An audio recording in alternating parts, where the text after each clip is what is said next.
In the heartland of the free world, where democracy is pitched even higher than Mariah Carey's songs, the dream thrives that anyone can aspire to be anything, including the president. The magic formula? Money, money, money. Welcome to dollarocracy, where the guiding ethos is clear and simple. $1, one vote. As a person, you're worried all that there's too much money in politics? No, I really don't. I think we spend less on our presidential campaigns each year than the country spends on cosmetics. In dollarocracy, each position gleams with a price tag, and as time ticks by, the numbers keep going up. The 2020 election cycle is by far the most expensive election in history. Nearly $14 billion. More than double, in fact, what they were for all elections in 2016. But why is so much campaign money needed? An enormous portion is dumped on advertisements. It's predicted that 70% of political advertising in this year's presidential election will be dedicated to trashing political opponents. This delivers a unique comedic experience for dollarocracy's citizens, leaving late-night show writers green with envy.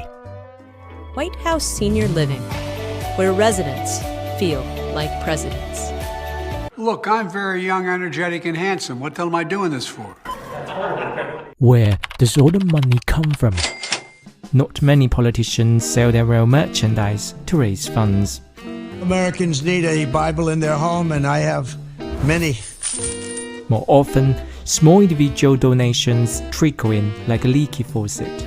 But they are no match for the deluge of funds from big donors, funnels through super PACs and non-profits.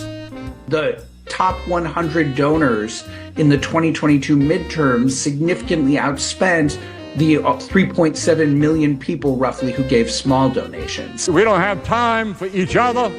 We don't have time for the constituents except for the givers. The identities of those who write hefty checks, however, can be as elusive as Santa Claus on Christmas Eve, thanks to laws that shield their anonymity. Last election cycle, AIPAC Super PAC spent over $30 million in dark money. The American Israel Public Affairs Committee is set to spend more than $100 million against progressive Congress members critical of Israeli human rights violations in Palestine. But we don't know who's speaking in right now. You may not know who contributes to the organization. You know the organization that's speaking. So that's all you need to know. You don't need to know that they're hiding behind their... Well, the press can find out. Dollarocracy has also brought about the illustrious K Street. Here, lobbyists hum like bees, tirelessly extracting the sweet nectar of power and influence. He'd lavish certain congressmen and senators with access to private jets and junkets to the world's great golf destinations. At the cocktail parties and golf outings, there's no shortage of lobbyists willing to pay for the chance to weekend with a lawmaker. In 2023, lobbyists went on a spending spree of $1.11 billion. They don't just sweet talk, some practically pen laws. And if that weren't impressive, lobbyists extend invitations to lawmakers to become lobbyists, creating a fascinating revolving door scenario. One moment, a high-ranking official is crafting regulations. The next, they're advising a corporation on how to navigate or sidestep those very rules. People who have worked in government and go out to the private sector, or people who go from the private sector into government, the revolving door, the reverse revolving door, can be extremely valuable to corporations. For a former member of Congress, I've seen the salary range go from $1 million to $3 million a year. It's like a never-ending relay race where the baton passes seamlessly among the select few, showcasing their impressive teamwork, while ordinary citizens watch from the sidelines. In a well-functioning dollarocracy, politicians proudly uphold their integrity by remaining loyal to their benefactors, ensuring that once bought, they stay bought.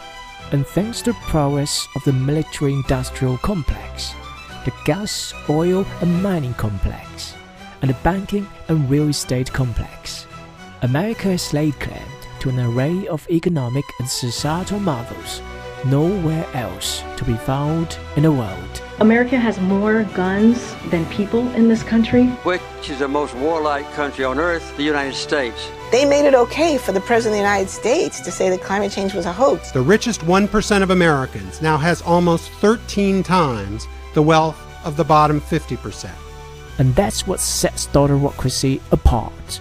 Dreams thrive on the sustenance of dollars. Policies form within the confines of penthouses, and citizens serve as the spectators of democracy.